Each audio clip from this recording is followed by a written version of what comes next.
Welcome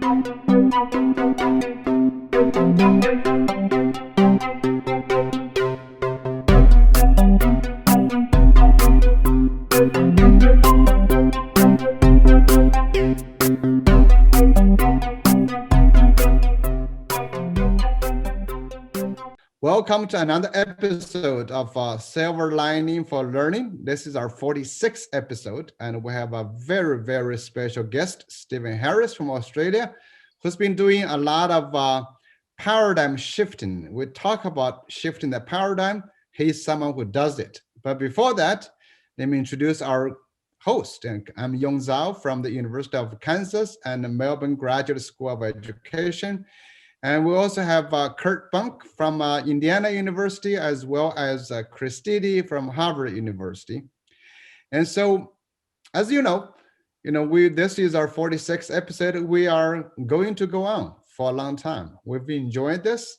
So let me bring in actually Stephen Harris. And Stephen, you and I have been talking quite a lot and about where education can go, what can we do to change the paradigm. So can you just spend maybe about 3 minutes, talk about how you've been leading schools with a new paradigm?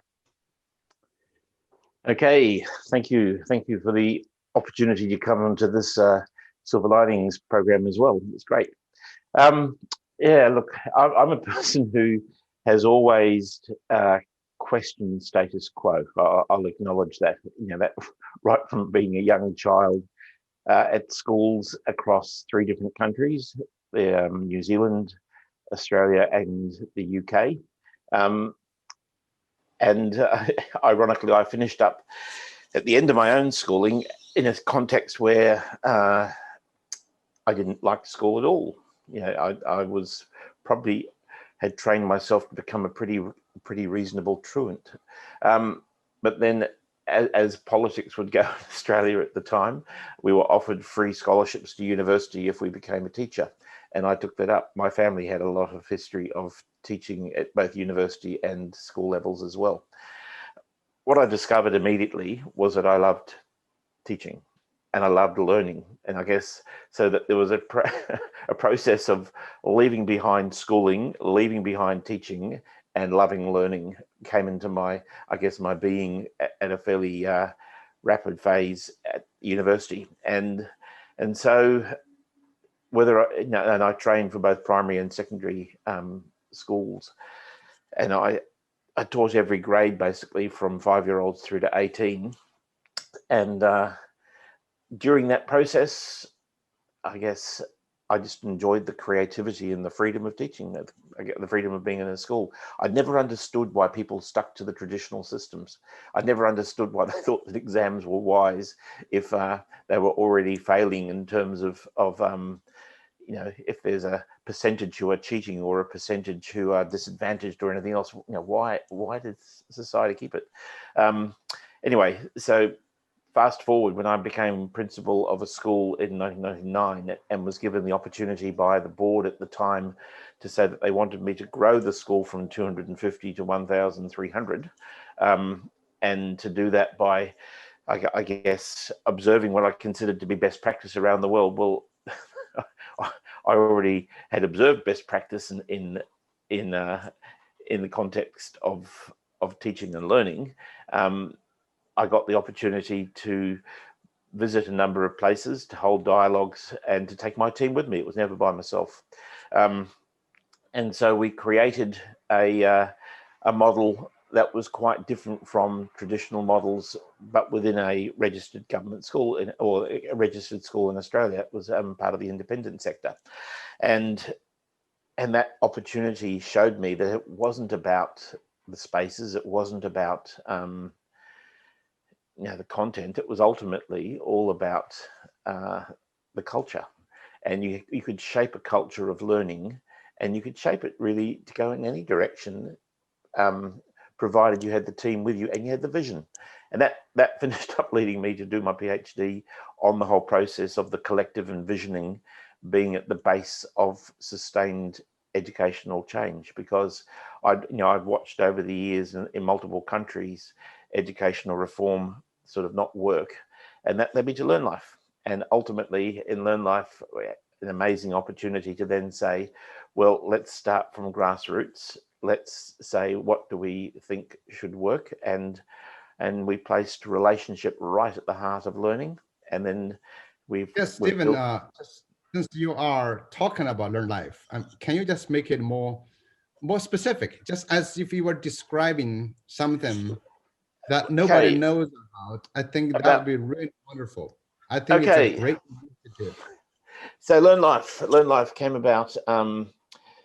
It was the vision initially of Christopher Pommerenning. He's a German born entrepreneur who lives in Barcelona, and about 5 or 6 years ago, he shifted from his focus in social impact capital through to education, and I guess gradually created a team. And the team that has been I guess called together in Barcelona is truly a global team. Barcelona happens to be the place because it's where Christopher and others live, going through. It's a model of learning, and we initially started it for teenagers, and then now there are two other versions. There's a version for primary age kids, and that's called the Nature Hub, and then there's also a remote program called the Home Hub. So we've got three going, and there are also multiple locations around the world who are taking the same ideas and placing them into their own cities or locations. So what is Learn Life? Learn Life is it's a learning community, and we have deliberately blurred the lines so that whether you're a 12-year-old, whether you're a 60-year-old, whether you're working as a co-working social entrepreneur who happens to be choosing to locate your work in that space, everyone's in together. And I guess one of the things that Learn Life has done is it's broken down the boundaries between school being sort of separated from society, because the community itself is a complete compilation of the learners. We've changed the dialogue around all of the words to do with traditional schools. So we've got learners in the Learning Hub. It's got entrepreneurs from different startups who are aligned to the wider picture, and multiple adults who are part of the Learning Guide team, and also some who are part of that wider global project, all in together in a space that was at one stage an area for 160 lawyers in central Barcelona, and it's been remodeled into a learning community with about 15 studios and about 3 or 4 larger spaces where groups can gather together. So in the context of the Learn Life in Barcelona for the Urban Hub, it's largely around what we would call studio-based learning. So students would spend at least 2 or 3 hours of each day in the situation where they could choose to be in the robotics lab, they could be in the textiles lab, they could be in the multimedia, food, a whole range of labs. And those labs have actually evolved around the interests of the initial cohorts that have come in, such as the interest in the program that when we initially envisaged it for ages 16 and older, well, that we had many parents, I guess, give us their children who are age 12, 13, 14 and say, they've already disengaged from other systems. We would love them to join you. So that there are 3 groups operating within the program. There's one we call the Explorers, which are largely sort of 12 to 15 years old. But these are not age-based. They're readiness for independent, self-determined learning based. The Creators Group, which is sort of roughly 15, 16, 17. And then there's the Changemakers Group, would be the kids who are confident as self-determined learners going through. So that there are 3 groups in that context. It's a multilingual community. Out of that, we grew the Nature Hub, which started in September last year. That's for 6 to 11-year-olds in a setting next to a forest and right on the beach in southern Barcelona. The good challenge there was that we started with 13 different home languages out of 32 kids. We have English at the moment as the common language, but we don't want to preference it ultimately. We have what we would say kids have got the ability to output in their heart language. So if Russian is their heart language, their home language, well, then we want them to express themselves in that when it's appropriate. You know, if you ask me to write a poem in Spanish, I'd have about 10 words.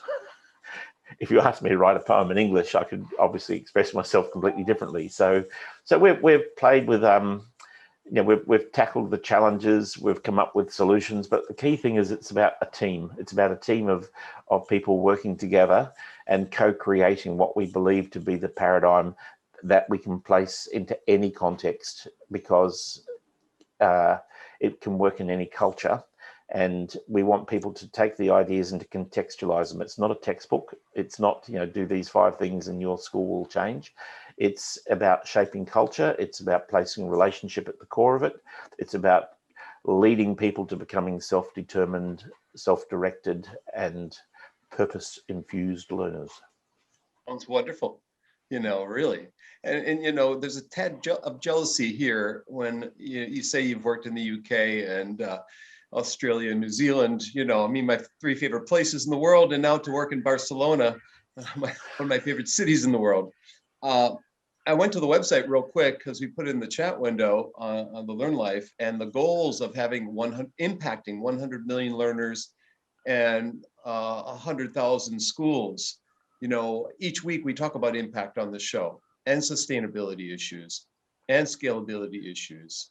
I think you've wrestled with, and you're meeting that challenge, and so I applaud you for that. But you can comment on that. I want to ask a question first. I see the Sydney Center for Innovation in Learning is listed on here, and I've been trying to catalog innovation centers and places that are doing things that are challenging, interesting in terms of learning spaces. And so Glasgow Caledonian, I don't know if you've been to that building or seen that center there. Every level of the building is a different kind of learning. The first level is social learning. The second level is collaborative learning. The third level is one-to-one kinds of learning and or self-learning. And the fourth level is counseling. My friend Les Watson, I don't know if you know Les, but he has a book about learning spaces. And he tried gathering and getting people all around the world to talk about rebuilding learning spaces. Here in the US, EDUCAUSE had a book about learning spaces.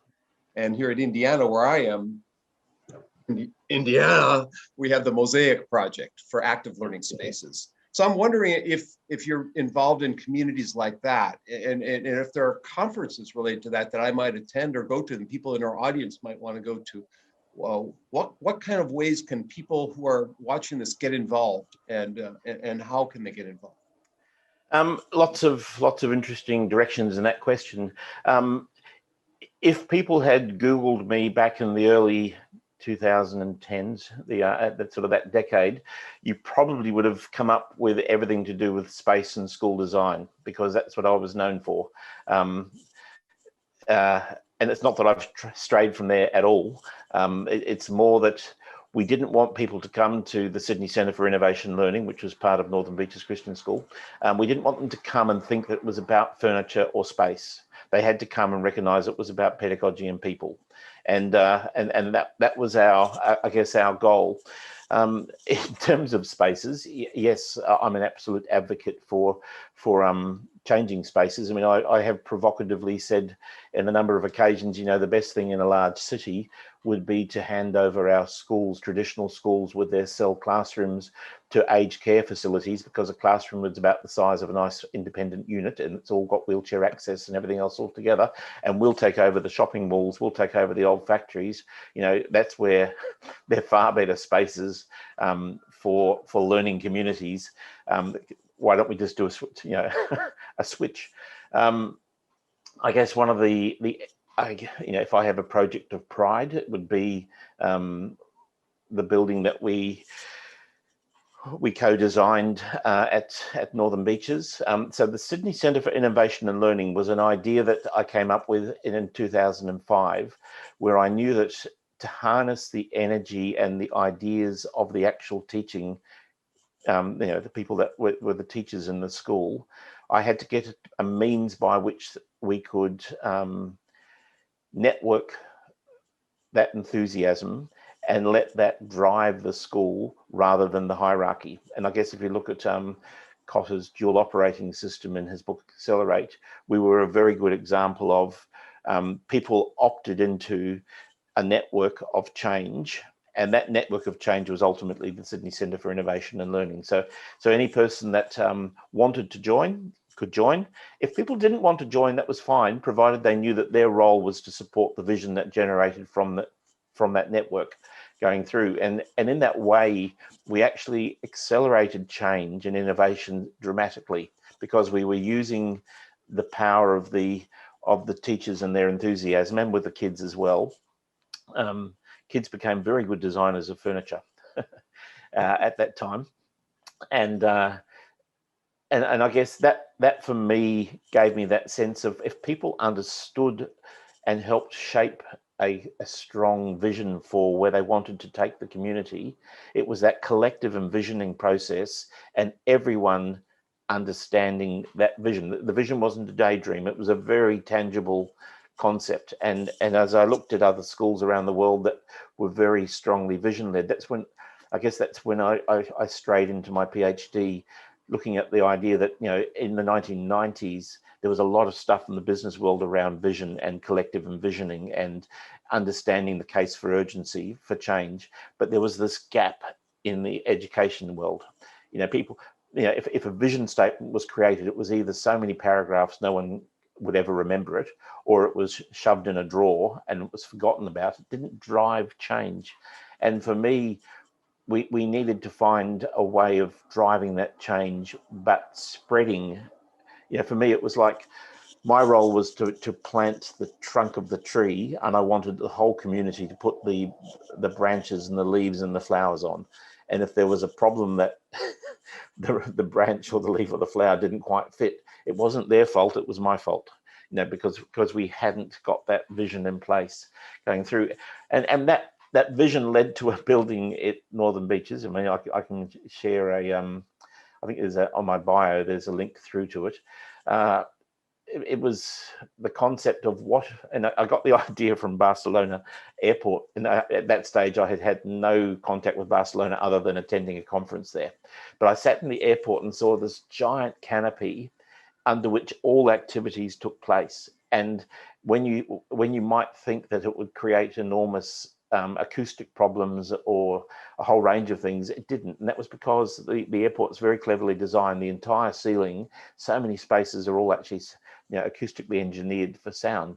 And I thought to myself, what if you brought an entire school community underneath a giant canopy? And in the Australian context, that would be then giving us an all year round space. And so that's how what we finished up calling Manhattan in the City.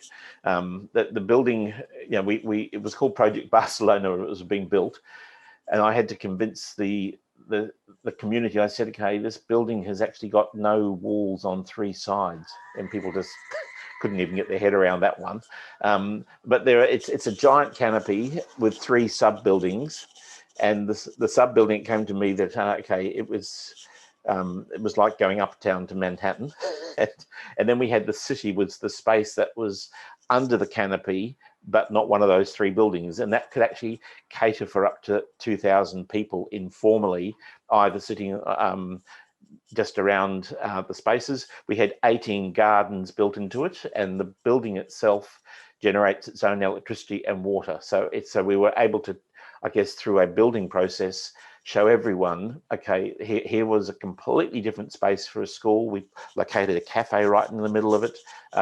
People loved it immediately because it became the city. And it was, we had 5-year-olds and 18-year-olds co-located in the spaces, and there was never an argument. I said I wanted to have a large screen. I was inspired by Los Angeles Airport, the new screens there, and I said, I think we should get a large screen.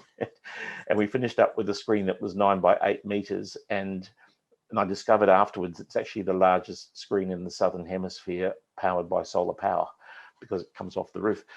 But for me, that was important because it was a window into the world. In Australia, we've got a fantastic location and geography, but we are separated from the rest of the world. So we would have David Attenborough movies. We would have live Olympics. We'd have whatever. It was on the whole day long, and it wasn't a distraction for the kids. It provided the backdrop for that we were part of this wider world. So that building, I guess, was for me a statement that says it's just not about changing one classroom.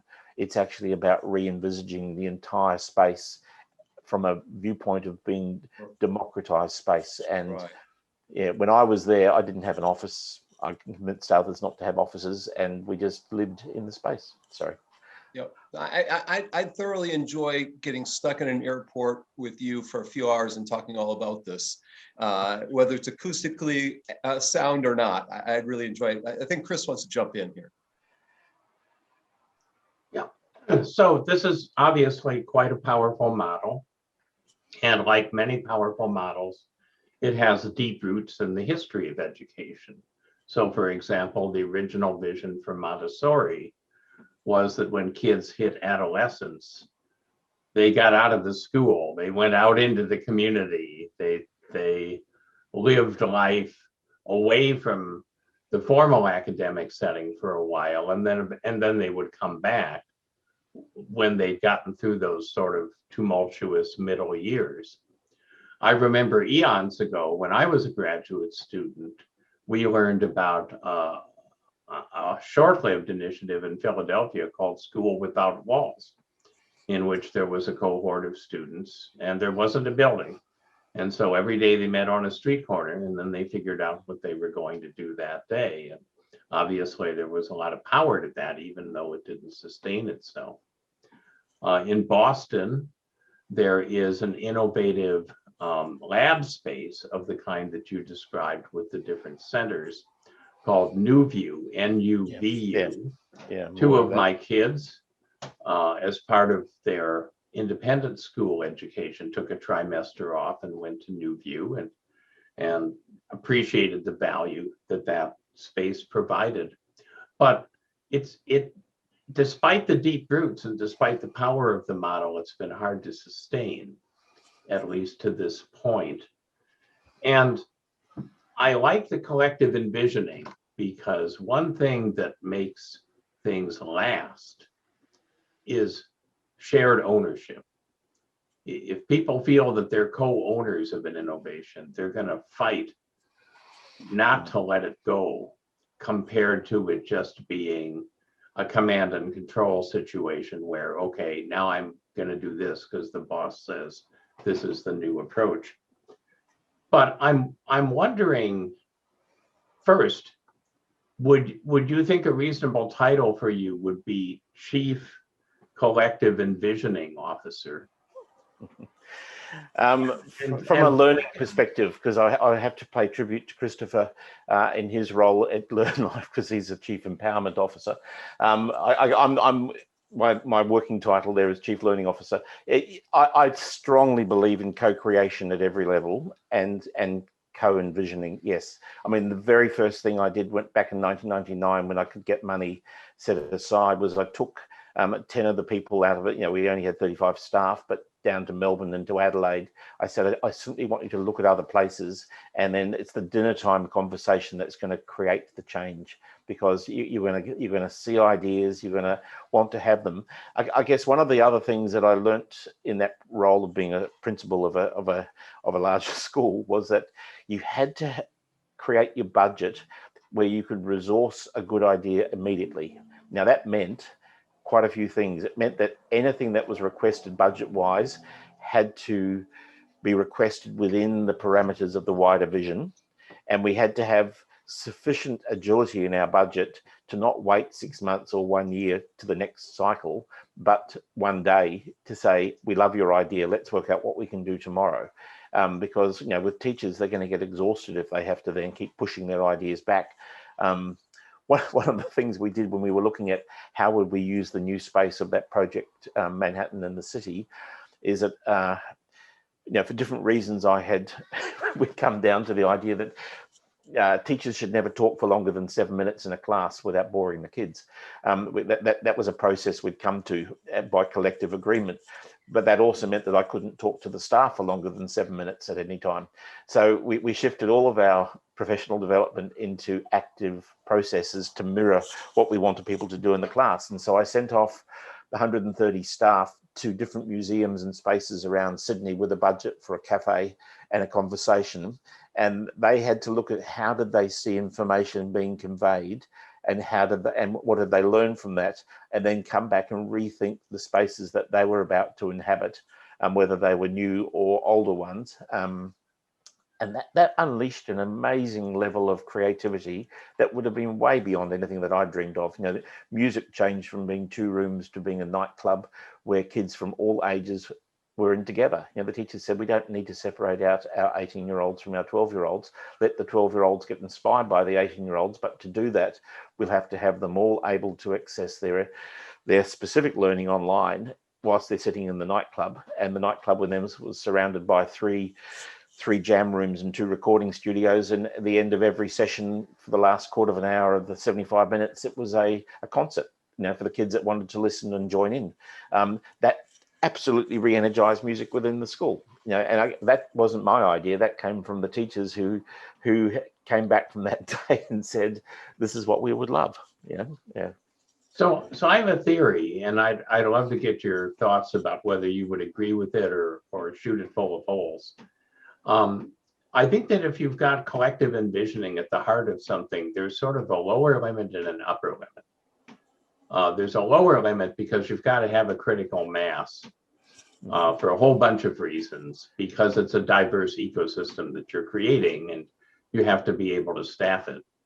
But there's an upper limit because at some point in size, the community gets big enough that it just starts to fragment due to human nature as much as anything else. And I don't know where you would put the lower limit and the upper limit, or even if you would agree with that, but I'd love to get your thoughts about it.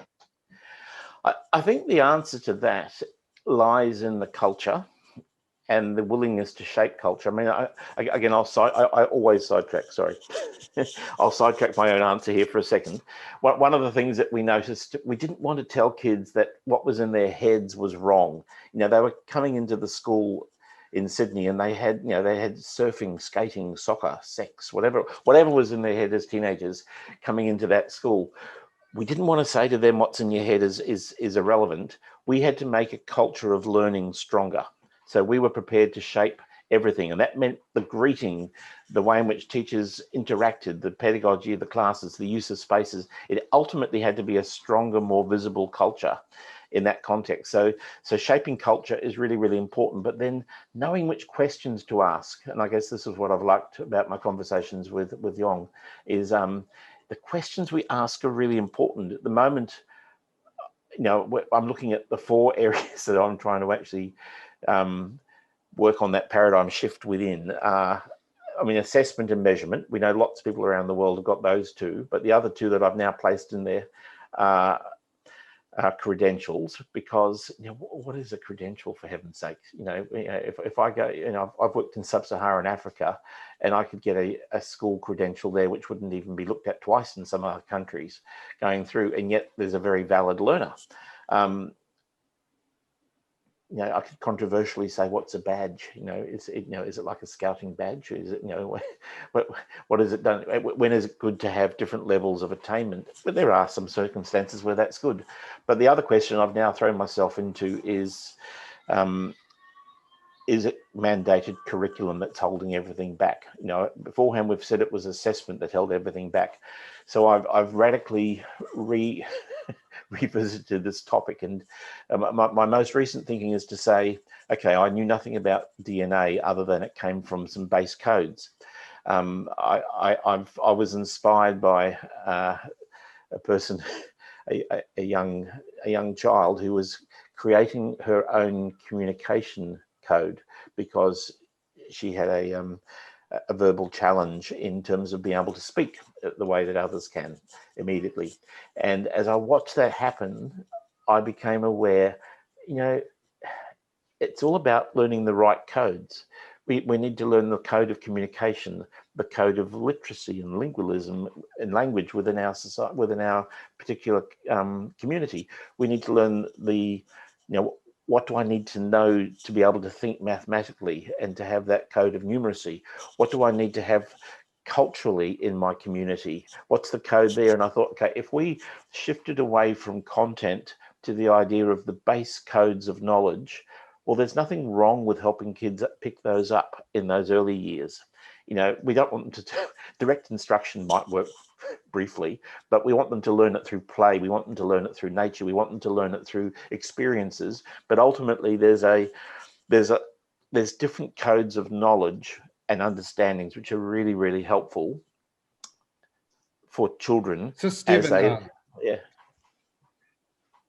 I'm sorry, go ahead, finish your sentence. Very, very useful codes of understanding and knowledge for kids to then apply and start questioning backwards into their own culture and their knowledge. And then ultimately, we want that knowledge to impact the world in positive ways. So there's, I guess for me, thinking, okay, if we revisited what do kids need to understand and know, and we think about it like a DNA, those base codes of everything, ultimately, can we bring that into a point where they're starting to apply, question, discover? And then the higher point that we would be aiming them towards is, can they use that knowledge in new ways to impact the world, to solve some of the large challenges? That's a very fast version of my thinking. Well, I was just going to follow up with that is when Chris talked about how co-envisioning, all of those things, because we've been, this show, we invite a lot of people come from different backgrounds, talk about the changes they make, the changes they need. And you were saying that you were not necessarily the best students, they're all training to be the best students, but you got into college. So you've been more or less kind of, I would say, an outsider playing with the insider system. So that's what, many of us may be like that. Education is an existing system. You got different players, people trying to improve it, people trying to transform it, people trying to change it. And you're lucky in many ways. And of course, you've worked hard and lucky enough to have had opportunity to do that. So my question, Rainey, for you is for people who don't have the money, who don't have the resources, but I still think they can imagine, they can become something. So I feel like you doing Learn Life, doing North Beaches in Sydney, it's really a lot of the spiritual, the charismatic leadership thing that's happening. So can you speak to something about what that spiritual thing? Because COVID, we need a high end of spirit. So if you do it, if you try hard, it actually could work. Yeah, I guess it comes back to questioning, doesn't it? You got to question, why do I do that? If when in a world of COVID post-pandemic, I let my kids come back into the school and wanted to get back to where we were, I'm going to be continually frustrating everyone.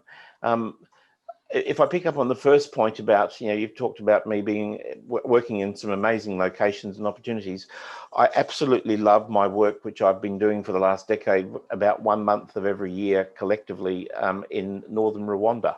And because there, the teachers have got exactly the same desire to be innovative. They can see that the colonial model of education does not give kids the ability to create their own job. But then, innovation in that context was a teacher brave enough to say, I'm going to take my kids out of the classroom and we're going to sit under a tree and we're going to actually allow the parents to watch what we're doing. That for me is amazing innovation. They've created their own space. They've created a different community. And then the parents suddenly ask, why are you asking those questions? And then they start doing them at home, and I keep thinking, if I look at Africa as an example, and I don't want to stereotype the whole thing, but so many countries in Africa have struggled during the pandemic because their education systems didn't have technology and they just simply sent kids home. That's what happened for about 6 months as a reality. imagine if we had actually started from resilience training and creative thinking training with 4, 5, and 6-year-olds 2 or 3 years ago. They would have been able to go back to their houses, back to their villages, and actually start to create and have a completely different mindset. I think we've really failed an incredible proportion of the world, and we don't even know who those people are yet. You know, the pandemic, until it finishes, until we uncover the damage, and it's not that they've missed out on school, they've actually missed out on being given the opportunity to learn by themselves. That's and hopefully they are learning that by themselves now, because they've got nothing else to do going through. So I've sidetracked myself there again and strayed away from your question. So I'll let you redirect me. I'll jump in here. John Heffernan from Ireland has put a question in the chat. He asked about the funding of these projects, and I'll expand on that. So can you tell us a little bit about the funding over time, and in particular, hit on whether those funding sources and opportunities have changed during COVID? And simultaneous to that, let me ask whether or not the ideas that you're trying to promote have been more widely or less widely accepted during COVID time. So first, talk about the budgetary and funding and resource components, and in particular in light of the current times, and then talk about your ideas in general or the principles that you're trying to promote, because you laid out 3 excellent principles at the start of this.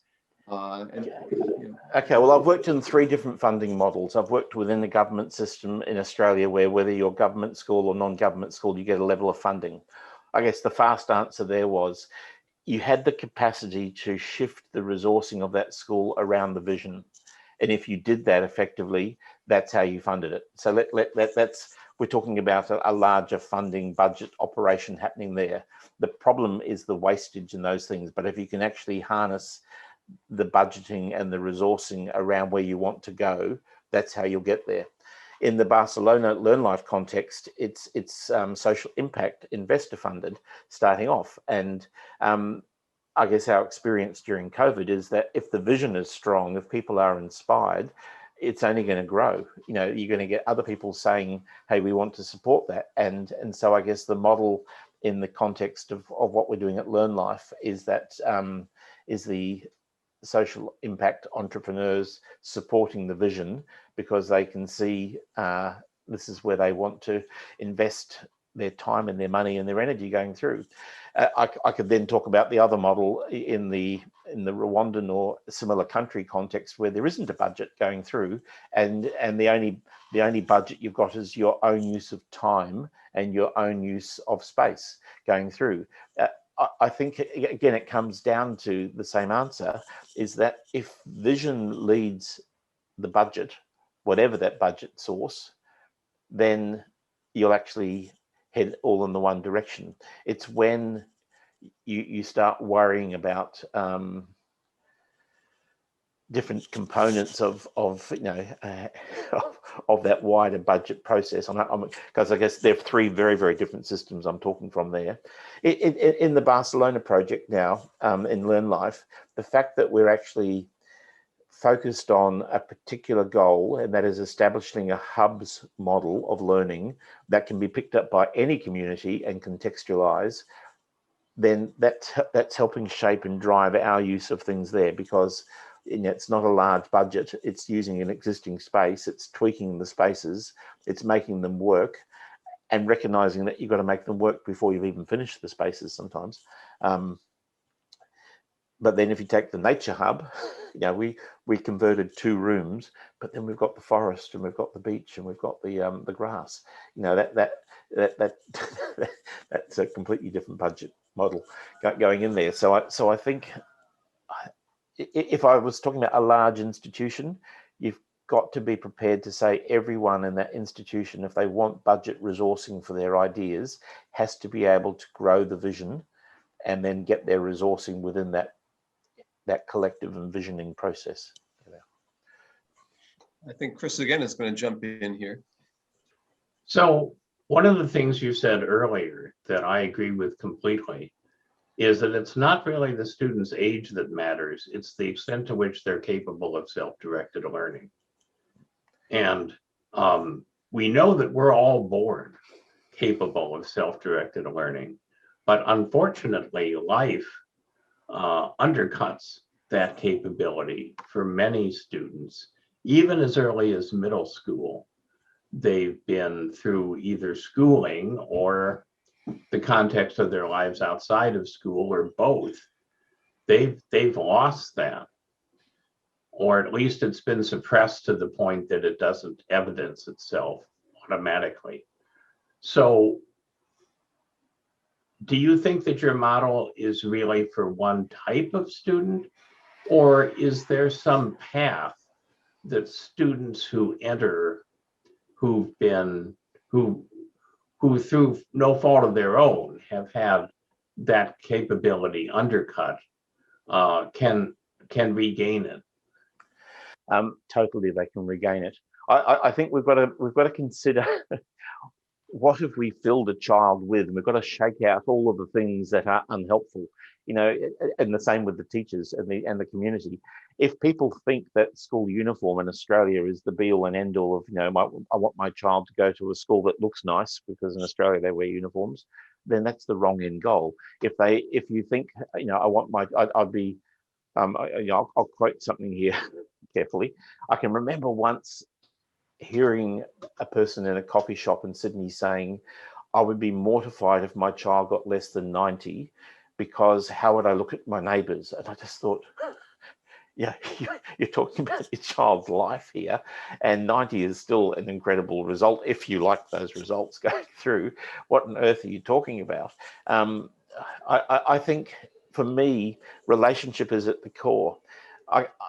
There was one of the learners at LearnLife. That learner had come in and they had struggled in a number of schools, and that person looked completely shocked in the first week. And I asked that person at the end of the week, they had broken English, I had broken Spanish. I said, what's happening to you? You're looking shell-shocked. And that person had never seen teenagers talk to adults without fighting. That was the shell shock. That person has done very well. Once we got that out of the system, I think it's a question of, it's all about relationship. You know, if I'm secure and safe in those relationships, I will thrive. And then we don't expect all the kids to be at the same level of their learning, so that we talk about, we're going from standardized learning through a process of personalizing learning. Now, that's still something that's done to a child, through to co-creation and through to self-determined. That for me is the pathway that we're heading. And at that self-determined end, then we call that personal learning. The learning has now been made personal to the individual, and they've got control of it. But it's a process where you're having to then stop the teachers from trying to control the kids the whole time. I mean, one of my biggest frustrations back in Sydney at Northern Beaches, and I discussed it with many teachers, I said, we've got amazing things happening inside the classroom spaces, but the old narrative of lining up outside just does not fit. I said, can't we change the narrative? You know, how do we get the kids to come into the space? And I guess we saw those YouTube clips of the dances and the slaps and different things at the doorways of different schools in America and different places, all great attempts at trying to change a narrative. And I think we've got to question every part of the control paradigm and say, are we allowing the kids to grow responsibility? I can remember the week that we changed away from giving 5 and 6 year olds set places with their name on the table to saying they could choose where they sat. The teachers were amazed at the end of the week, and they said these kids are quite capable of working out where they should learn. But for years, we've always said, Even I was going to drive Chris' question even further. You have been very interested in LearnLife. You and I chatted even before you went to LearnLife, so, and I was going to be visiting Barcelona last year, didn't work out. So, I mean, to me, it represents what I would like to see at school. You have students from different ages, students, from, with the real society. We had a show, an episode with Rovi from University of Washington, where we're talking about universities opening up to retired people taking courses. So this is, that's one area I just want to say. So you're challenging read a number of big things about the traditional grammar of education. Number one, age to define students. So that's you were also mentioning about challenging the idea about assessment. Forget about it. And then you were also challenging the idea of curriculum. So how are the parents reacting to this? Are they worried about the parents, kids going to college, no college? What's happening that? I look, in the Barcelona context, we've got twice as many people wanting to get their kids into the nature hub as we have room for them at the moment. Parents have an appetite for recognizing that the world has changed. It's that establishing that the need for change was urgent pre-pandemic. It's now critical in the middle of a pandemic as we move going forward. Parents are no longer taking in the lie that says that the final exam is everything. They know that it's not. They know that their child can get multiple pathways into universities already. Homeschoolers get their kids into university, accelerated kids get into university. It's already happening, but the media and politicians will tell us, no, standardized testing is all important.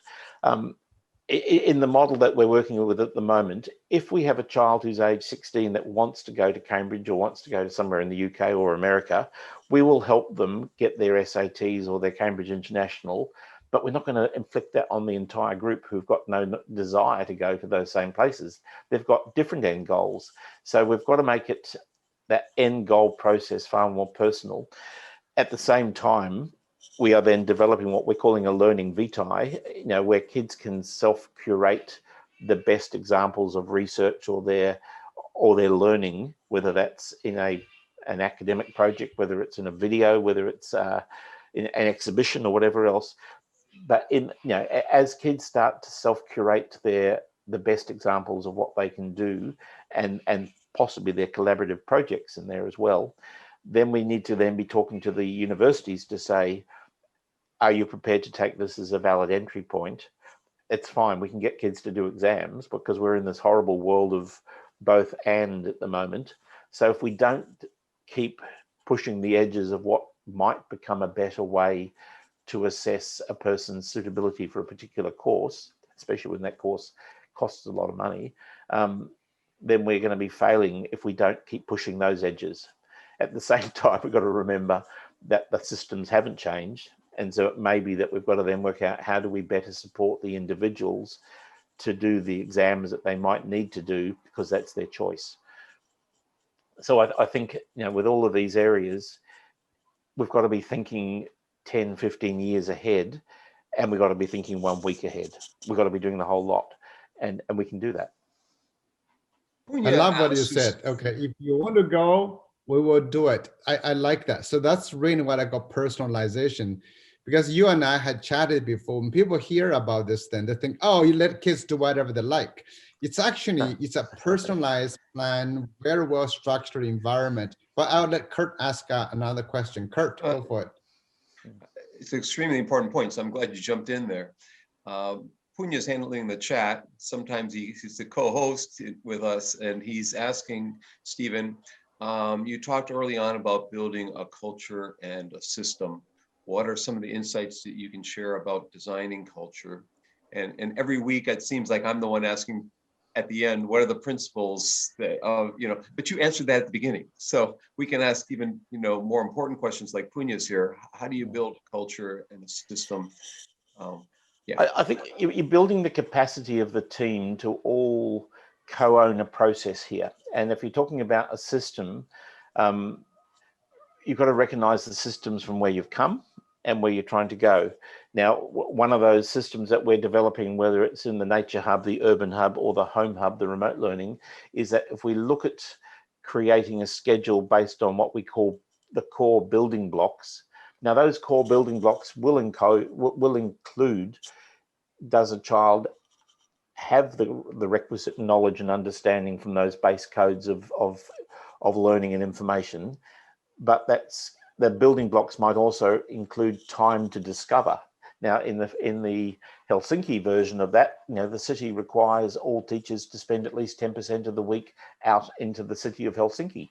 You know, that's how they discover. We've been pre-pandemic in Barcelona, we were doing that as well. Now we would have half a day or a whole day with the kids discovering new passions, discovering new areas. So we've created different building blocks to build a different system that will finish up with a scheduling process that is outwardly similar for all kids, but it can change every week, and it can be changed for every child, because if one particular child wants to stay for an extra 2 hours into a studio lab because they're absolutely immersed in the context, why would we stop them? You know, so you've got to be thinking in a systems level, but you've got to match that with a cultural level that says every person has to get the power of positive relationship. You cannot afford to have someone feeling insecure, not safe, and especially if they've come from a home environment or a communal environment or a war environment even, where they don't feel safe. Well, then you should do nothing other than build that safety, that relational safety, psychological safety, that above everything else, a child will grow themselves once they have experienced that safety. So the culture shaping side is absolutely critical, and you've got to be, again, questioning each other. And you know, one of the things we started doing at Learn Life, I quite like, is that we had kids doing what we call the 360. They reflected on their learning every 6 weeks and shared it with their parents.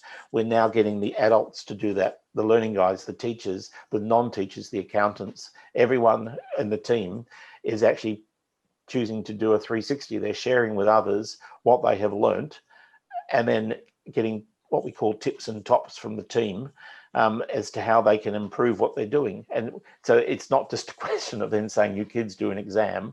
No, we're all going to reflect on our own selves from every angle that we can possibly think of.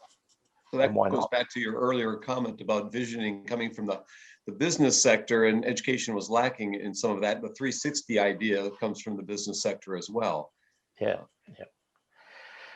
But I think, you know, that the system and culture question is that you've got to be agile. You've got to be questioning. You've got to know where you're going. You've got to know where you are, so that you can then say, you know, on a very practical level, at the moment we're trying to work out how do we find the administrative system, because as we look at different LMSs and content platforms, they're too controlling. You know, they're not what we need at the moment. So we're coming up with a sort of a hybrid at the moment of, you know, Basecamp, Monday.com and Zoom. That's absolutely fine. We will survive for that.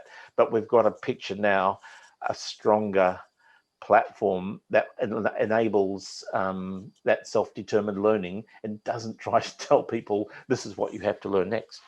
Yeah. So we're coming towards the end, but there's a question we always ask everybody.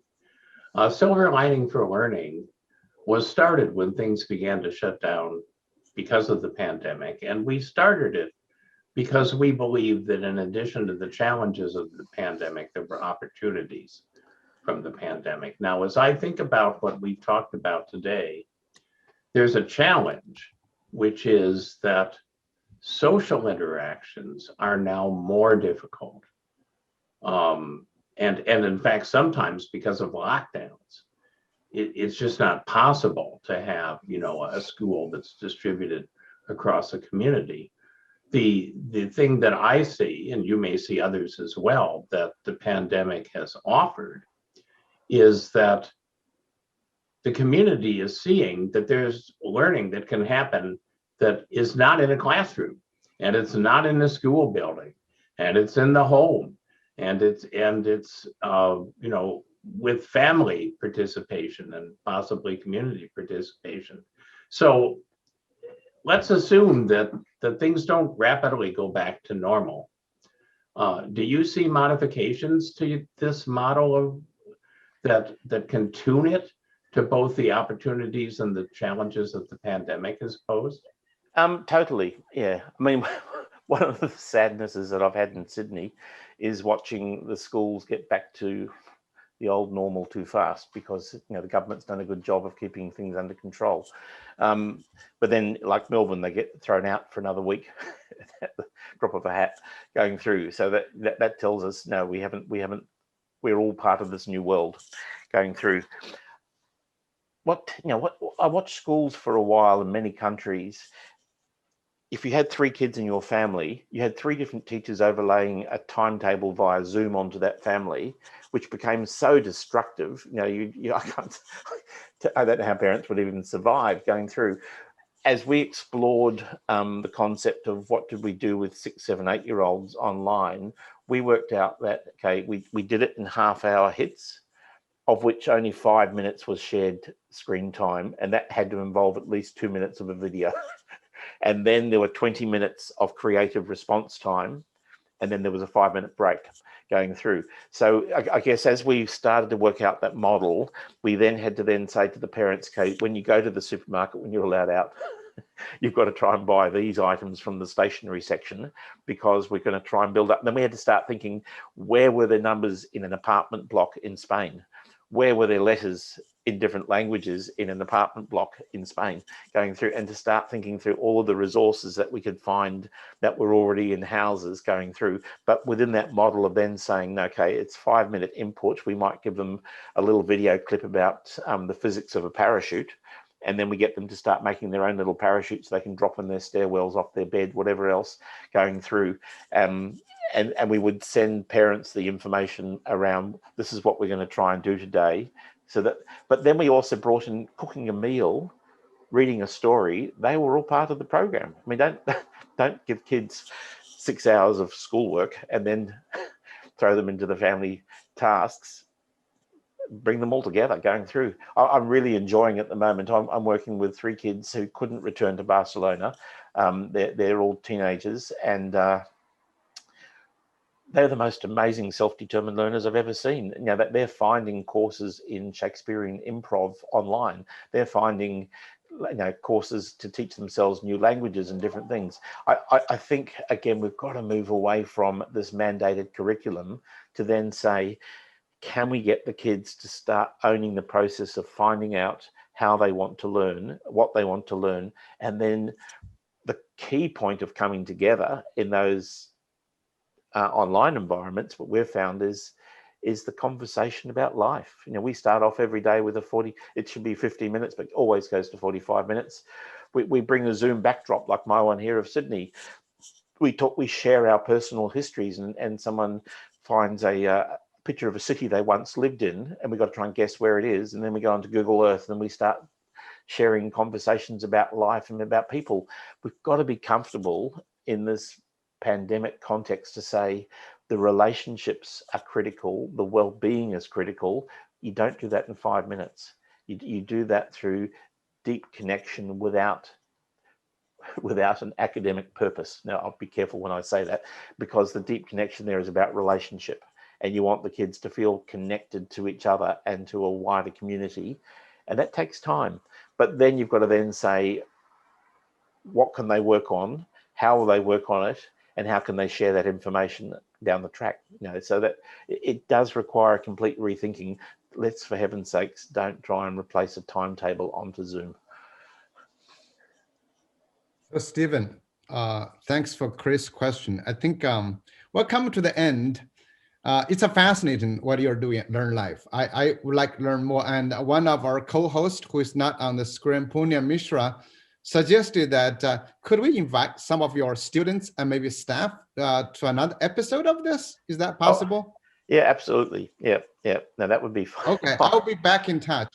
Because this is truly Learn Life is changing how we think about curriculum, assessment, and learning and organization. So this is exactly what we've been talking about. But I know we're running out of time. So you have any final word you want to say before I bring Chris in? Okay, well, you're welcome to have a tour of Learn Life. I have one of my learners, a teenage girl in Berlin, will take you on a guided tour of the space in Barcelona via the internet at any time. We've got that system set up. I love the fact that we can achieve anything from any country if we put our minds to it. for me, it's about being prepared to ask the questions nonstop. Why do we do this? What's the purpose? How? And then if you worked out that, then how are we going to do it? What are we going to do? And how can we actually make it better for the learners for the next time? And curriculum should never stay static. It should always be changing, because if we're not improving it, then the kids are going to become static, stale, and disengaged. Thank you So so this much, program- Stephen. And that's a great conversation. Now I want to bring Chris back. Chris will introduce about our episode next week. Chris? Yes, very quickly. Next week, we're going to talk to two leaders of the Mobiles for Education Alliance, which is celebrating its 10th anniversary. I got involved with the group very early on, and it sounds strange now, but this was a time when the idea of using cell phones in education was considered bizarre. Schools were banning students from even bringing a cell phone into the building. And in the global South countries, where mobile devices are the infrastructure, you had all these groups like One Laptop for Child that were ignoring that and trying to bring big devices into those countries. So the Mobiles for Education Alliance was a key innovator and a key hub for people who saw the vision of what mobiles could be in global North and in the global South. We'll talk about it next week. We'll meet some of the founders and leaders of that, and it'll be a fascinating episode. Well, looking forward to that. Thank you for our audience. Thank you. We'll see you next week. And